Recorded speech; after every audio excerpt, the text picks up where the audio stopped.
Қайырлы күн достар, бүгін сіздерге үй жағдайында қазанның қақпағында осындай өте дәмді әрі әдемі болып шығатын лепешкалардың рецептімен бөлісетін боламын. Видеоны соңына дейін қараңыздар, каналға жазылуды ұмытпаңыздар. Ең алдымен 250 грамм жылы суымызға 1 шай қасық қант және де 1 ас қасық ашытқыны салып, араластырып бетін жауып қоямыз. Алдын ала еленген 500 грамм ұнымызды ортасын осылай ойық жасап, жаңаға ашытып дайындап қойған ашытқымызды, сұйықтығымызды құямыз. Және де осының үстіне 1 шай қасық тұз саламыз және 25 грамм сұйық май құйып, жақсылап қамыр илейміз.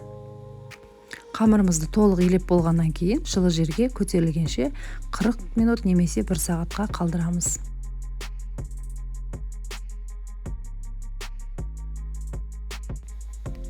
Қамырымыз дайын болды. Дайын болған қамырды теңдей 2 бөлікке бөлеміз және де күлшелеп тағы да 5 минутқа бетін жауып көтерілгенше қоямыз. Осы уақытта газымызды дайындаймыз, яғни үлкен көзіне қазанның өзін қоямыз, ал газдың кішірек көзіне қазанның қақпағын қойып қыздырамыз. Және де қазаныңыз күйіп кетпес үшін 1 уыс тұз себесіз. Енді қамырымызды күлшелеп дайындауға кірісеміз. Ортасын осылай басамыз. Вилка қолдансаңыз да болады, немесе мен сияқты осындай нанды шаншитын шаншағышпен басып шықсаңыз болады. Қамырымыздың бетін әсемдеп болғаннан кейін астыңғы бөлігіне қазанның қақпағынан түсіп қалмас үшін жұмыртқаның ақ уызын жағатын боламыз. Яғни ақ уызын және сары уызын бөлек бөліп аламыз. Ақ уызды жағып болғаннан кейін қызып тұрған қазанымыздың қақпағын абайлап аламыз. Осыған қамырымызды жаңа ақ уыз жағылған бөлігімен орналастырамыз. Егер қазаныңыздың қақпағы жақсылап қызған болса, қамыр осылай қойған кезде өзі де жабысып ұстап қалады. Және де осылай бетін тағы да жақсылап басып жібереміз, түсіп қалмас үшін. Және жұмыртқаның 1 сарысын және 2 ас қасық сүтті қосып араластырып, бетіне әдемілеп жағамыз.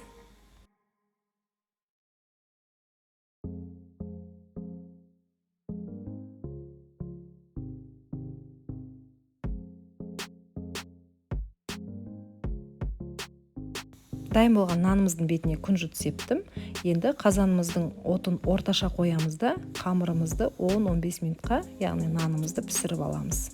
Осы уақытта нанымыз піскенше келесі екінші күлшемізді дайындап қоямыз. Тура сол бірінші жасағандай қайталаймыз. Ортасын басып аламыз және астыңғы бөлігіне жұмыртқаның ақ уызын жағып, қақпағымыз дайын болған кезде салатын боламыз. Қақпақты 1 нан пісіп болғаннан кейін тағы да жуып дайындап алдым.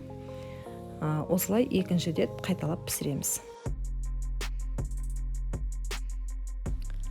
Біздің қамырымыз шамамен 10-15 минут ішінде осылай әдемі болып пісіп шықты. Өте әдемі көтерілді. Енді қамырымызды қақпақтан ажыратып бөлек қоятын боламыз.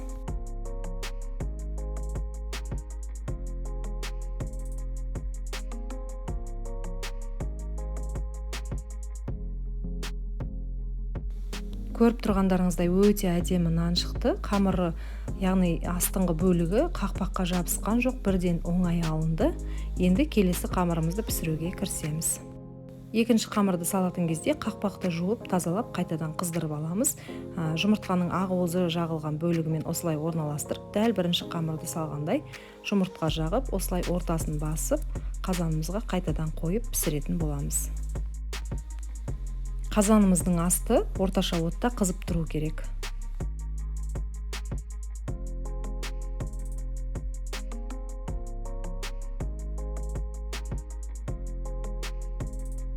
Міне достар, біздің екінші нанымыз да пісіп шықты, өте әдемі көтерілді біріншідей, және қазанымыздың іші түбі күйген жоқ. Қақпақтан көріп тұрғандарыңыздай оңай алынды, және асты да біркелкі әдемі болып пісіп шықты. Осымен біздің нандарымыз дайын. Видеоны соңына дейін қарағаныңыз үшін рахмет. Жасап көріңіздер. Сіздермен болған Гүлназ ас болсын.